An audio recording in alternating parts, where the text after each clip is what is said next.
congruent with those of the EU. And actually, it's going to be an organization that will be soon of 29 members. So it's advancing positively, unlike the EU is losing a big member. NATO is adding a small member, but important, with the finalization of the ratification process for membership for Montenegro. It represents altogether close to 1 trillion inhabitants. So, it's interesting that it's represented, at least in Brussels, by quite a small and agile staff, I would say. About 1,500 at headquarters in Brussels, and then there are more in the military command structure and 2 agencies that are spread across the member states. To give you a sense of what I'm doing at NATO, I'm heading one of the 7 divisions, they are called, but they're not divisions in military terms. They are rather like departments in a let's say, civilian organization. It's called the Division for Emerging Security Challenges. And to give you a sense of the meaning and the scope of the creation of this division, 7 years ago, when the Allies were working on the new strategic concept, which was very much focused on the 21st century security challenges. Let me make a reference to a story of Professor Einstein, especially since Mr. Rebuffi made already a link to fundamental physics, and it's said that at one of the end of the year's exams in fundamental physics, Professor Einstein was displaying the questions for the exams on the blackboard at that time, and one of the most meritorious students who studied also the tests of previous years jumped from his seat and reached out to Professor Einstein asking whether he has not made any mistakes, since the questions of this year's exams or that year's exams were exactly the questions that were on display the previous year's exam. To which Professor Einstein replied, indeed, they are the same questions, but you should not make any mistakes, because this year I changed the answers. So very much like in the Einstein story, we are faced as a security organization, a collective defense organization, with this challenge of frankly answering the same question: how best to provide the collective defense for the member states and the security for the network of partnerships, while actually being faced with new set of questions and challenges. And at the creation, this division was supposed to address this these challenges, respond to the question of the fundamental question of providing security and defense, but with the different approaches. This is why it addresses aspects such as cyber defense, counterterrorism, the impact of proliferation of weapons of mass destruction, impact of new technologies. It also manages an interesting program. It's called Science for Peace and Security, and frankly, we were proud to have been partnering in the past, both with Atlantic Council and I think also with GCSP in some of the projects under the Science for Peace and Security. Now, let me come to the issue of cyber defense. But first, I think I should put you in a context. NATO was created as a collective defense organization, but has evolved, especially since 2010, with a new strategic concept, adding two new core tasks. One is that of cooperative security through a network of partnerships, and at this hour, there are more partners in this network than members of the alliance. There are 28 members and 41 partners, and it also has evolved with a crisis management dimension. In the field of cyber defense, I want to highlight from the very beginning that the approach of this organization has evolved with the evolution of the threat landscape, and frankly with a strong sense of political recognition and internalization of the kind of fundamental strategic shift the cyber threats can represent for a collective defense organization.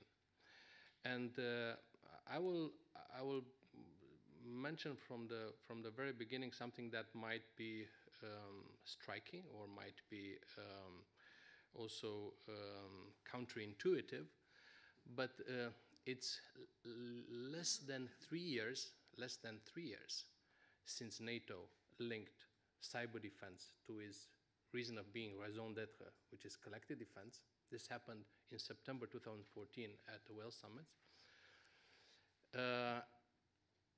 And less than 1 year since, actually it's less than a decade since cyber was addressed as a policy within NATO. And this was after the 2007 attacks against Estonia. I'll come back to the first policy. Less than 3 years since cyber defense was linked to the core task of collective defense, and less than 1 year at last year's Wales Summit that cyberspace has been recognized as a domain of operations. And I will also highlight the implications because they're relevant for the scenarios that we are going to address tomorrow. So, I think it's fair to say that back 15 or so years ago, NATO was addressing cyber very much like any big business. So cyber was a kind of technical enabler, something that was an issue, let's say, externalized to the technical specialists that were supposed to be good and be resourced in such a way that everyone could rely on the integrity of networks and the information in these networks. It was the so-called information assurance assumption of work. And it was actually in 2002 at the Prague summit that NATO decided to actually get things under control across the enterprise, which includes a number of sites. At that time there were around 50. Now the number has grown and has established what is the equivalent of a CERT, of a national CERT, the so-called NATO Computer Incident Response Center. But at that time it was only focused in protecting the systems at civilian headquarters in Brussels and the military command headquarters in Mons, which is about 60 kilometers away from Brussels in Belgium. It was after 2007 and after the multi-day and quite impactful distributed denial of service attack against Estonian system that frankly disrupted their functionality for a number of days, that the issue was brought at the level of a North Atlantic Council. And I had the chance to be a young member of the council at that time, and I recall vividly the debate And the question that was raised even then, is this an issue that has or should have something to do with the famous Article 5 of NATO? Informally, there were many questions that were pro and con, but at the heart of it was that attack in 2007 anything equivalent to an armed attack? Yes, it did disrupt systems, but it did not involve casualties, thanks God. The truth is, at the end of the day, that Estonia, who brought the discussion into the North Atlantic Council, did not ask for any consultation, neither under Article 4 nor on Article 5. But the immediate conclusion was the need to address cyber defense at policy level within NATO. And 1 year after, in 2008, at the Bucharest summit, the first NATO policy on cyber defense was adopted, the so-called 1.0, the way we call it in our jargon. It was a foundational policy. It established the principles of and the mandate. And I should mention from the very beginning that NATO's mandate in cyber defense is congruent with the mandate of the organization. It is defense-focused, and it is resilience-focused, with a lot of evolutions recently, I should say. One of the principles, the key principles, was that the responsibility of cybersecurity of national networks should be that of national governments, while NATO should make sure that it takes care of the networks of the organization, both on the civilian and the military side. And at that time, there were the first benchmarks that have been created for the NATO systems and guidelines for allies. Interestingly enough, only 3 years after a new policy has developed with a couple of key changes. Number one, it was providing for an important procurement program to assure the centralized protection of all NATO systems over 53 sites at that time. Now it's over 60 sites, which is very interesting because you can have like a situational awareness, what happens on your networks, very much like you can look at air traffic. And if some of you will have the chance to visit the NATO Computer Incident Response Center in Mons, you'll have a sense of how these attacks vectors are also visualized. It's interesting that one of the network is focused on one big operation, which is the Afghanistan operation. This was a project that was, let's say, mandated by the policy of 2011, and that was delivered 3 years later in 2014. The second big change was the recognition that there is a need to establish some benchmarks of cyber defense for each ally. And because NATO has a mechanism to plan for defense capabilities, it's called NATO Defense Planning Process, through which there is a dialogue and full transparency of all defense capabilities of allies, be there conventional, be there land capabilities, air capabilities, sea capabilities. In 2011, we have decided to introduce cyber defense capability target in the NATO defense planning process, so that we establish pretty much an equal or close level of protection of critical, that means military systems and government systems for each ally. This was the policy, the 2.0. In 2014, the events before the illegal annexation of Crimea, during and after, have proven very much how cyber attacks can be used and are used in sync and in a context also of military or so-called hybrid operations. Or to put it differently, they highlighted how much cyber can be one of the critical dimensions of modern hybrid warfare.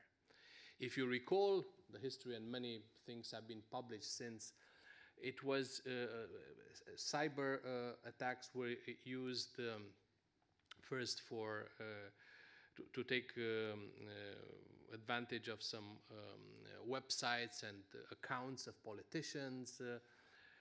Then, during the military operations that led to the annexation of Crimea, and also operations in eastern Ukraine. And it was against the context of the analysis of these events that in the second half of 2014, at the Wales summit, among the big decisions that NATO has taken was to update its policy and adopt the third policy, the current, the one that under which we're operating also today. It's called the Enhanced NATO Policy on Cyber Defense, which includes a couple of key new aspects that I think are also very relevant in the application, I mean in real life, in exercises or in real life situation. Number one, it changed the cyber paradigm within NATO by linking cyber defense to collective defense, and acknowledging that in the context of the current threat environment, cyber attacks can reach a threshold where they can be as harmful as conventional attacks. Which means that for a collective defense organization, this could trigger even Article 5. So it was a recognition that cyber defense is a part of NATO's core task of collective defense. With regard of how this will be addressed, you should know that Article 5 is not something that is triggered by any automaticity or any let's say, described threshold. It's always a result of political consultation, a political decision in a specific context. And there's also another important aspect that is worth to mention, the fact that in an Article 5 situation, there's no precondition in terms of responses. It could be responses non-military, like diplomatic, political, economic sanctions, or it could be in kind, or even all other means available. But there was another important, let's say, paradigm evolution, which was not reflected in the previous policy, and it's essential to, I would say, to the NATO approach, and which is putting an emphasis on prevention. In the policy of 2014, NATO recognized that international law is applicable in cyberspace, and expressed support for the development of norms of responsible state behavior and confidence building measures in cyberspace, sending a strong signal that it would rather prefer to prevent major conflict or confrontation rather than be engaged. And prevention could be done through the classical means of norms and confidence building measures that assure stable and secure cyberspace. There were a couple of other aspects that I wanted to highlight to you in that policy. It also provided a change of doing business within the alliance through a renewed coordination mechanism across the NATO enterprise. It's called Cyber Defense Management Board. The creation of Cyber Defense Committee, which is a lead policy body that aims of developing further policy on cyber defense. And it also established mechanisms for information exchange through MOU, Memorandum of Understanding between all members. The establishment of a malware information sharing platform that is now also open to partners. The stimulation of partnership with partner nations on a case-by-case basis, of course, based on mutual interest and trust and capabilities with international organizations. And I think our partnership with EU at this moment is leading this partnership with international organizations. We also have a technical arrangement for information exchange that has been proven extremely useful. And looking forward to develop this, especially after last year's joint declaration between NATO and EU in further cooperation, especially in the context of hybrid warfare. And last but not least, something that is very much resonating with the point made on the public-private partnership in NATO, we call it the development of a NATO industry cyber partnership with 3 components. Number 1, information exchange for better situational awareness. And this has been proven to be extremely valuable, especially since some industries that are connected to NATO can provide information through NATO to governments of countries with whom they don't have direct link. You know, in big countries, industry have their links, their MOUs with the governments. But in some small countries, they don't. And sometimes we have received extremely valuable information, actionable information that prevented major compromise with some governments due to industry. On the other hand, NATO has the advantage of being organization of sovereign states that can bring together the analysis of what happens, the technical analysis over their systems, the signals analysis, with the human intelligence, which actually is the key to one of the difficult issues, that of attribution in cyberspace, especially since, let's say, capable actors, many state actors, they tend to use proxies to perform some of their activities. And that link between the proxies, you can reach the proxies through IP addresses and technical analysis, but the link between the proxies and those who have generated, that comes from the intel.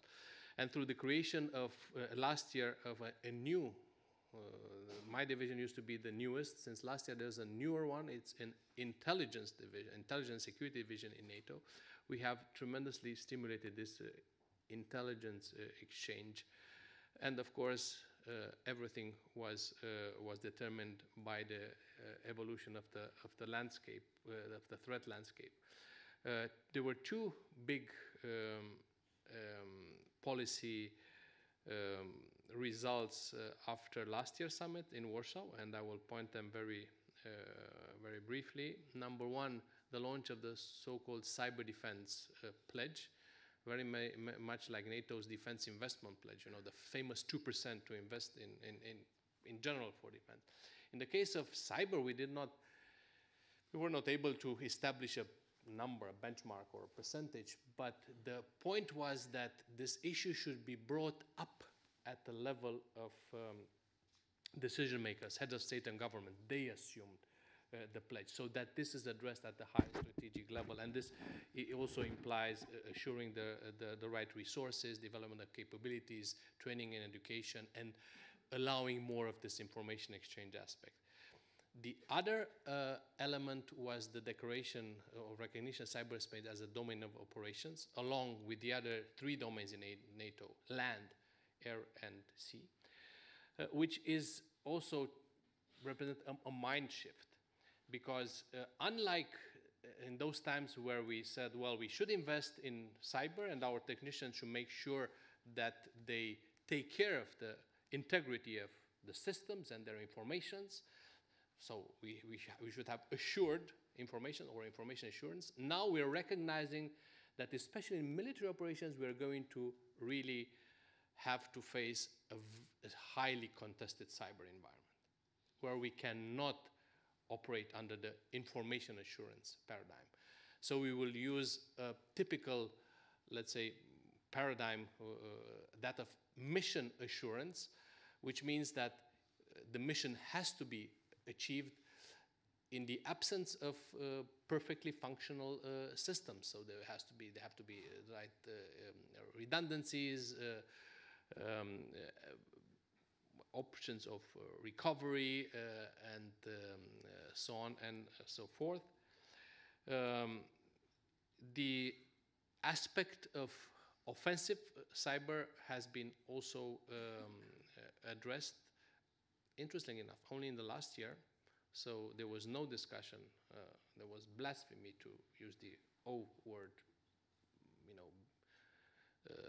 earlier than a year ago. But here we establish a couple of clear principles. Number one, NATO as an organization will not develop, so does not have and will not develop any organic offensive capability of its own. In a situation of collective defense, like in the other domains in the air, land, of sea, NATO will rely on the capabilities of its members that could be voluntary to the contribution or generate effects to the benefit of the alliance. And in any case, everything would be done with the recognition of international law, with a restraint and full adherence to international law, UN Charter, international humanitarian law, and so on and so forth. I have to say, and I will end on this issue, that I was asked in my almost 4 years in this business, until last year at least, how can we prove that NATO is doing more than any other big business in cyber defense? Why was it so late to bring collective defense, cyber defense into collective defense, or even recognize the fact that the domain has been so heavily, let's say, also militarized? The truth is that I think it was normal to address the issue with a high level of responsibility and caution. You will see also that NATO has been extremely careful as an organization also with the attribution part. Frankly, the only attribution that you will hear for a NATO official, myself or the Secretary General, will actually quoting a member state that has decided to attribute publicly and politically some attack to the attacker X or Y and so on. Also because for this accurate attribution, we rely on the intelligence of the member states, and they own the intelligence. So it's them who decide when and how to make it public. And the aspects of the focus towards resilience is still the key at the core of our efforts.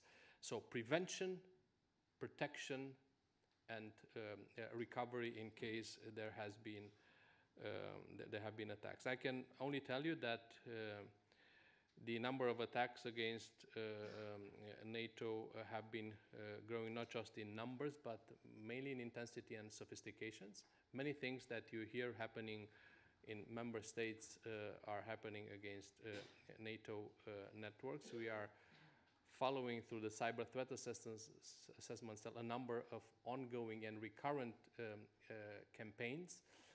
And I think the keyword that has helped us to, I think, leapfrog a little bit in the last years was the fact that we understood that cyber defense is by definition a team sport. So this kind of connectivity with the other organizations, among the members, with industry, with the other organizations, with academia. And I think what is ahead of us is a continuous growing threat. I mean, the Internet of Things will bring the cyber attack, which is mainly in the virtual world today, very much in the physical world. There will be millions, trillions of things that have the potential to make the boom at the end of an attack. It will be attractive for terrorists, more than the typical hacking of today.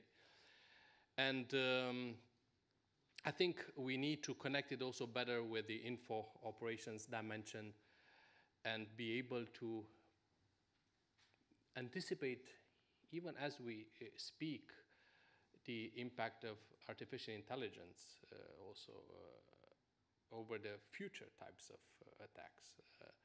And we should harness it so that there will be more on the defender side than on the attacker side. And it's your big chance and big challenge to make this happen. And I will be really very much looking forward in my retirement years to come back to your offices and learn more and look into the future. Thank you very much for this, and I'm looking forward for tomorrow's conference.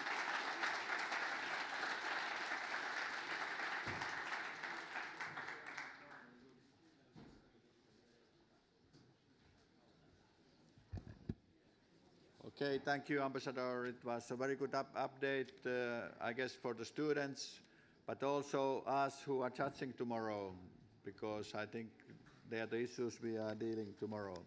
But let's move forward, and we have the results. So of the first day, the qualifying rounds, and I ask our partners and sponsors to come and hand over the certificates, and then I ask when the team is mentioned to come here in front so that we can distribute the certificates. And first we have best teamwork, and I ask David Sartier from Medical Device Innovation and Security, on behalf of the Medical Innovation and Security and Safety, to do this award, please.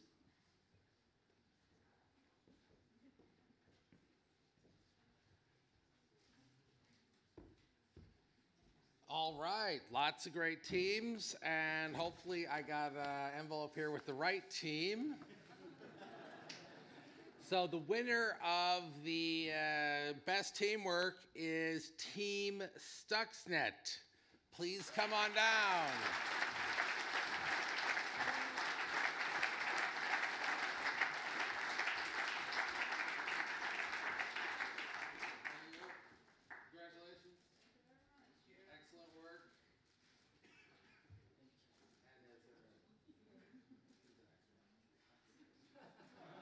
Let's give Team Stuxnet a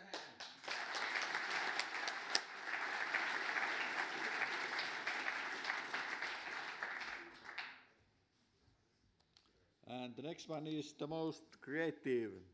And I ask from Microsoft, Mr. Mark Smitham, so please.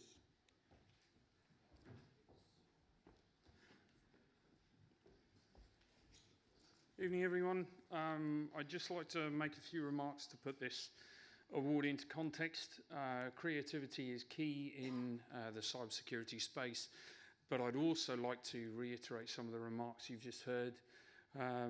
Microsoft is a secure company. We invest $1 billion a year in this particular domain. It's 100% defense.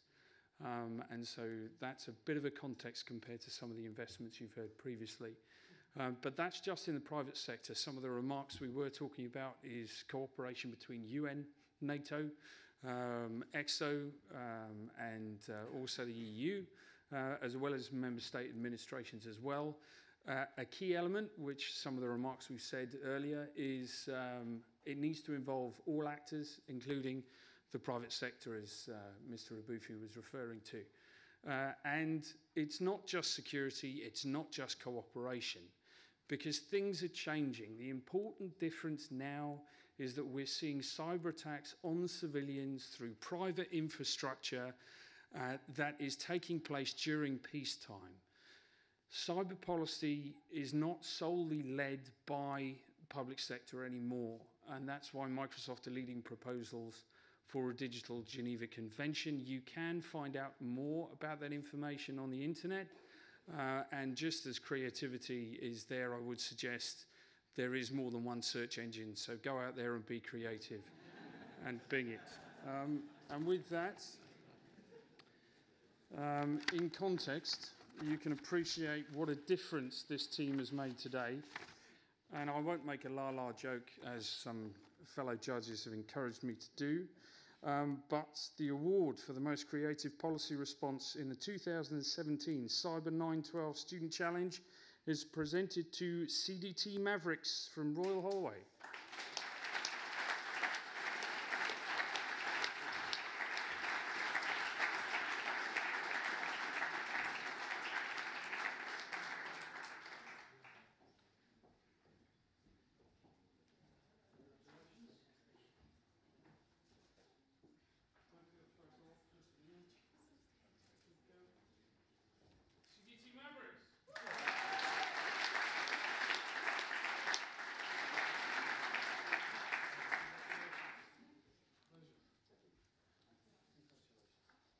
Thank you. And the next one is the best decision document, and I ask Mr. Mika Kataiko from Cryptophone, please.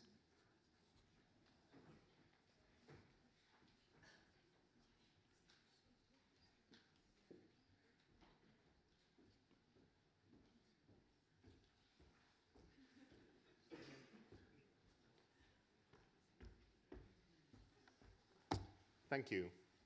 It's Griffin, not Cryptophone. I have to correct that. Griffin Secure is the company. In this phase, I should say Oscar goes to, no, I won't say that. I say award for the best decision document in the 2017 Cyber 912 Student Challenge is presented to,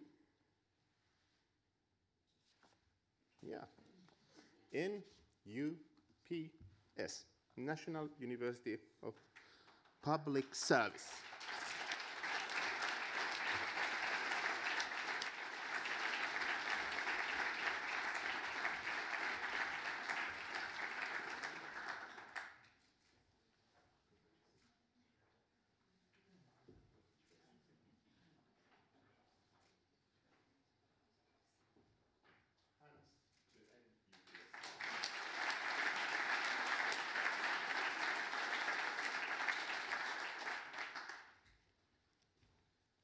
Okay, thank you. Next one, I ask Ambassador Terhi Hakala to present the best written brief, please.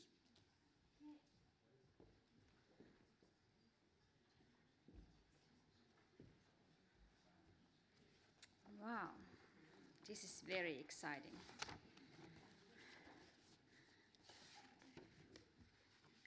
Okay. I didn't choose this then. This was a surprise to me. Award for the best written brief in the 2017 Cyber 912 Student Challenge is presented to Team Finland, Jyväskylä University.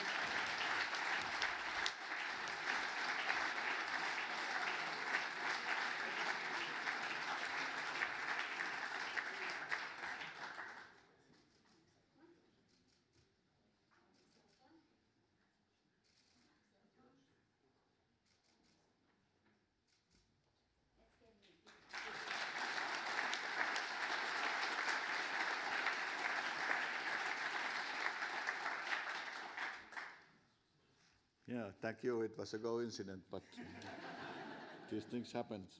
And the next one is the best oral presentation. So what we have been doing today, and then I ask Ambassador Carl Hallegard, so please.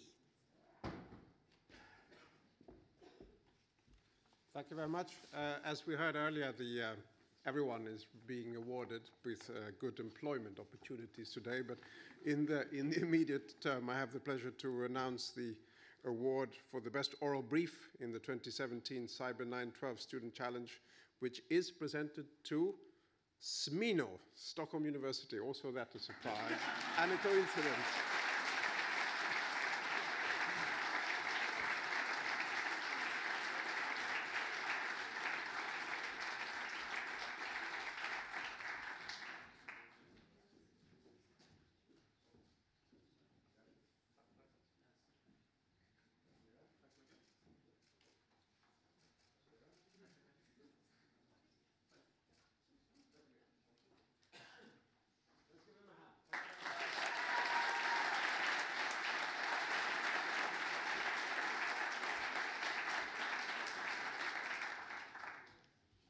And now we have perhaps the most exciting moment for this evening. So who is going to celebrate and who is going to work? So it's time to announce the semi-final list teams. Ambassador Doucet, you are welcome.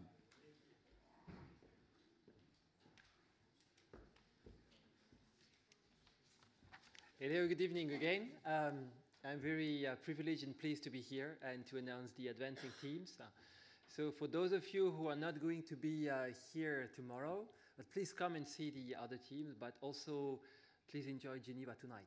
Geneva is a fantastic city. As Apo said, it's a lot of celebration to be done because probably you have learned a lot today.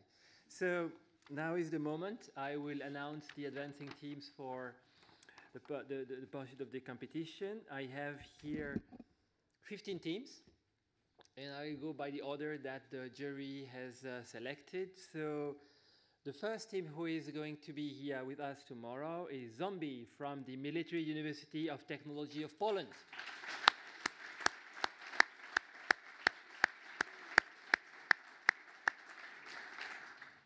The second team is Oxymoron from the University of Oxford.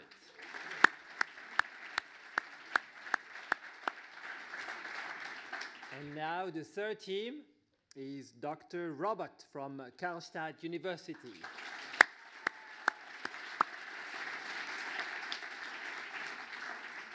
Then the number 4 is Digital Border Squad from the Norwegian University of Science and Technology.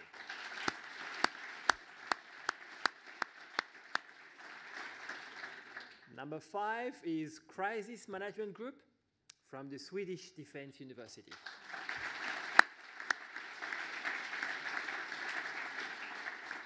Number 6 is CyberOx from the University of Oxford.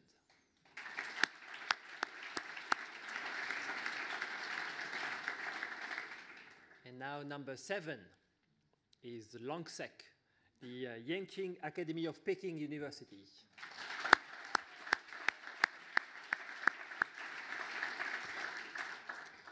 Number 8, this is the local group, the Cybershock from the Geneva Graduate Institute.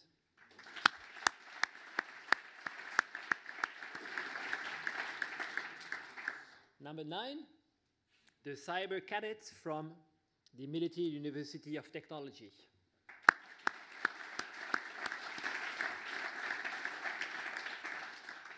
Okay, 5 to go. Number 10, CDT Mavericks from Royal Holloway University of London.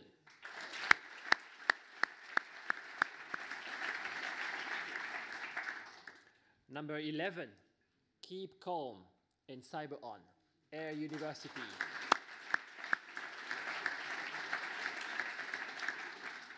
Number 12 is the Black Knights from United States Military Academy.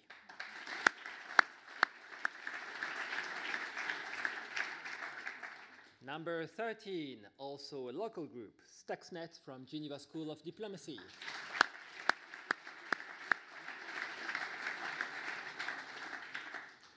And 14, we have 2 more to go. 14 is Team Finland, University of Jyväskylä.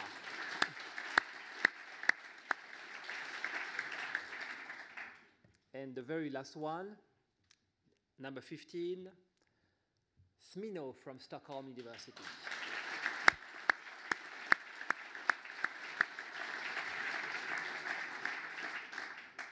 Voilà, all the 15 teams, we have a meeting point. Please meet Annie and Safa at 8 p.m. on top of the stairs, just in this direction, and you will receive the second scenario at a time. I wish all of you a nice evening. Good luck to the teams that are staying with us, and enjoy the celebration for all the others. And let's join us for the reception that's just 1 floor up. Thank you so much.